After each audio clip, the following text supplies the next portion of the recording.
Hello बच्चों, ये question JEE main 2022 का है, क्वाड्रेटिक इक्वेशन से है, बट इसमें लॉग का इन्वॉल्वमेंट है और थोड़े से कॉम्प्लिकेटेड एक्सप्रेशंस यहाँ पर हमको दिख रहे हैं जिसको हमें सिंप्लीफाई करना पहले पड़ेगा।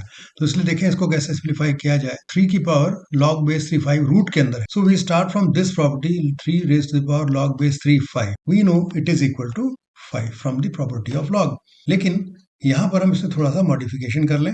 इसको करते हैं root of log base 3 5 multiplied with root of log base 3 5। Basically हमने इसकी पावर जो कि 1 थी इसको हमने हाफ प्लस हाफ कर दिया है, जिससे कि दो फैक्टर्स निकल के आ गए। अब हमें अगले स्टेप में एक्सपोनेंट को will transpose to the other side. तो ये कैसा बन जाएगा, 3 की power log base 3 5 is equal to 5 raise to the power 1 by root of log base 3 5, जिसको कि हम लोग लिख सकते हैं 5 raised to the power log base 5 3 inside the square root. So you can see 3 raised to the power root of log base 3 5 equals 5 to the power log base 5 3 under root. So that means these two are equal. So this expression cancels with this expression. So ये तो zero हो गया difference, ठीक है। Let's go to the second part, this one.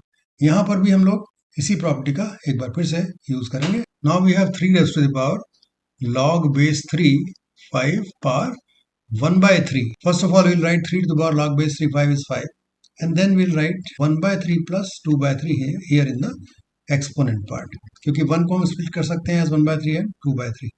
Now this becomes log base 3 5 power 1 by 3 into log base 3 5 power 2 by 3 equals 5.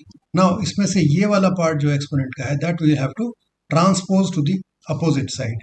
तो इस case में ये बन जाएगा 3 to the power log base 3 5 power 1 by 3 equals 5 to the power 1 by log base 3 5 power 2 by 3, and that means 5 to the power log base 5 3 power 2 by 3. So this means this expression is equal to this expression, and therefore हमारे question में ये दोनों terms आपस में cancel हो जाएंगे। तो the net result becomes, यानी इक्वेशन हमारी जो है बदल के बन जाएगी x square minus 5x minus 3 equals to 0, जिसके की रूट्स अल्फा और बीटा है।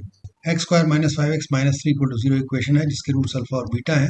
So alpha plus beta will be equal to 5 and alpha multiplied beta will be equal to minus 3। Now जिस इक्वेशन के बारे में हमें पता लगाना है उसका सम ऑफ द रूट्स हो जाएगा alpha plus 1 by beta plus beta plus 1 by alpha, और ये हो जाएगा alpha plus beta and 1 by alpha plus 1 by beta will become alpha plus beta on alpha beta. यहाँ पर वैल्यूज रख देते हैं, ये बन जाएगा 5 और ये बन जाएगा 5 by minus 3।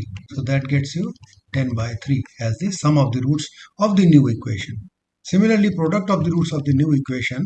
So product of the roots will be alpha beta plus 1 plus 1 plus 1 upon alpha beta. This becomes minus 1 by 3 minus 4 by 3. So the equation that we require is x square minus sum of the roots x plus product of the roots, which is x square minus 10 by 3, and therefore the equation will be 3x square minus 10x minus 4 equal to 0. So this is the answer for this question.